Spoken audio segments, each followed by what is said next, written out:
Zərafətində nəciblik və kübarlıq vardı. Hər hərəkəti, hər baxışı incə bir nəvazişlə danışırdı. O səhnəyə çıxanda xəfif addımları belə nəğməyə çevrilirdi. Baxışlarının dərinliyində sənətkar qüruru, üzündəki təbəssümdə rəqsə sonsuz məhəbbət vardı. Onun duruşu belə tamaşaçıya mən buradayam və sizə gözəllik bəxş etməyə gəlmişəm deyirdi. Roza xanım hər jestində sənətin müqəddəsliyini daşıyırdı. O səhnədə qu-quşu tək süzərdi. Zərif, saf və heyran edici. Səhnədəki ən kiçik hərəkəti belə bir tablonun fırça izləri kimi idi. İncə, baxımlı və əbədiyyətə iddialı. Bir sözlə, gözəl idi bizim Roza xanım. Gözəlliyi təkcə simasında deyil, davranışında, sənətə olan sədaqətində idi həm də. Könlünün büsatı idi hər çıxışı. Milli rəqs qol qanat verib yaşadırdı onu.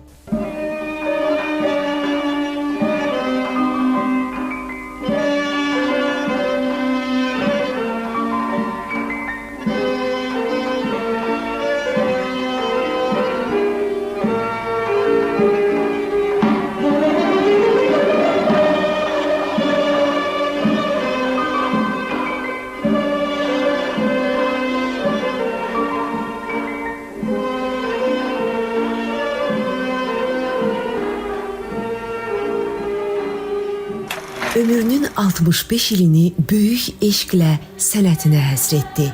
Sevərək yaşayıb yaratdı. Ölkəmizin adını yüksəklərə qaldırdı. Saysız hesabsız mükafatlar qazanıb, sənətini gələcək nəsillərə miras qoydu. Azərbaycan rəqs sənətinin mahir bilicisi, ustad rəqqasə, xoreoqraf, baletmeyster, prezident təqaüdçüsü, şərəf, şöhrət ordenli xalq artisti Roza Cəlilova.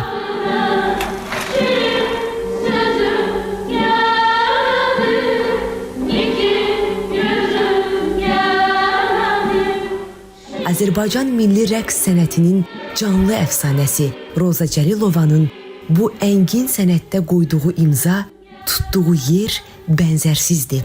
Televiziyanın qızıl fondunu bəzəyən rəqsləri, dünyanı dolaşan zərif Azərbaycan oyun tərzi, xoreografiya ilə milli elementləri, folklor ilə profesional rəqsi birləşdirməsi onu milyonlara sevdirdi.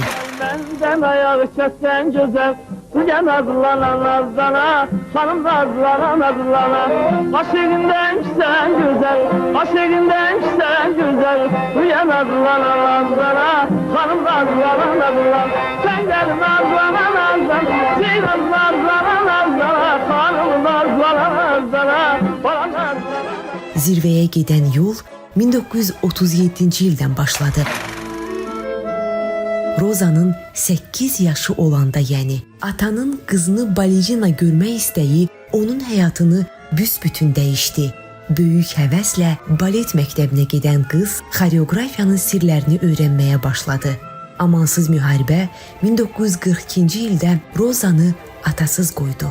Fəqət qızcığaz bu böyük itkidən güc alaraq atasının arzuladığı məktəbi bitirmək üçün gecə-gündüz çalışdı.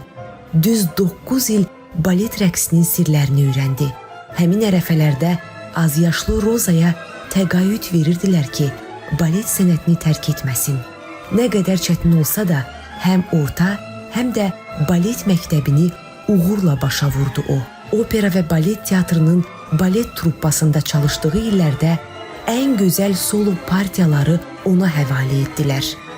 Hər şey qaydasında getsə də, milli rəqs sevgisi və görkəmli rəqqas Əlibaba Abdullayevin gərək mütləq mahnı və rəqs ansamblında olasan fikri ona rahatlıq vermirdi amma. Opera teatrında balet artisti kimi parlaq gələcəyi olsa da, o gözlənilmədən uşaqlıq arzusunun arxasınca gedir. Beləcə həyatını rəqs sənətinə bağlayır.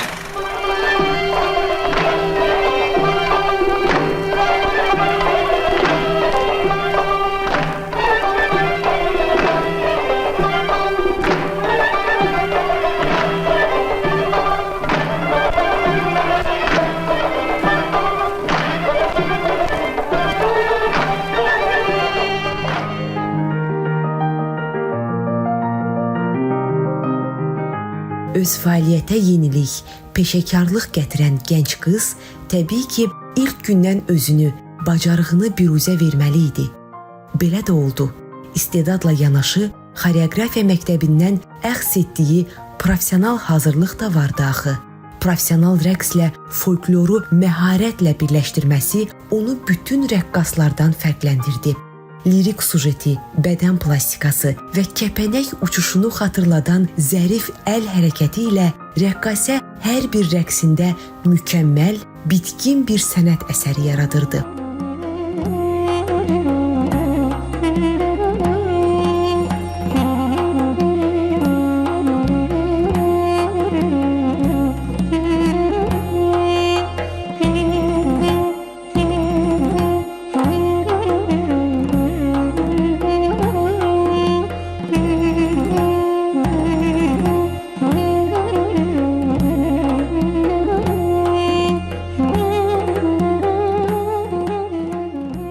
Qəlbində tüğyan edən sənət sevgisi asan olmayan sənət yolunda bütün çətinliklərə sinə gərməyinə imkan yaratdı və onu Roza Cəlilova etdi. Sənətin qoynunda özünü unudurdu qızcığaz. Ürəyi, əzaları, baxışları musiqinin ağuşunda ənginliklərə pərvaz edirdi və bu hal onu o qədər xoşbəxt edirdi ki, bu məsud görkəm səhnədə bütöv tam bir obraz yaradırdı və hamını valeh edirdi. Rəqqasə üçün ürkək gülüş və sona baxışların olması vacibdir. Görünüşü isə rəsm əsərini xatırlatmalıdır. Rəqs tamaşanın özəyində vacib olan şərt zəriflik, ifadəlilik və musiqini duymaqdır. Yəni, rəqqasə oynaq olmalıdır. Mimika ilə bədən bir-biri ilə danışmalıdır. Estetika və energetika mütləqdir, deyir ustad.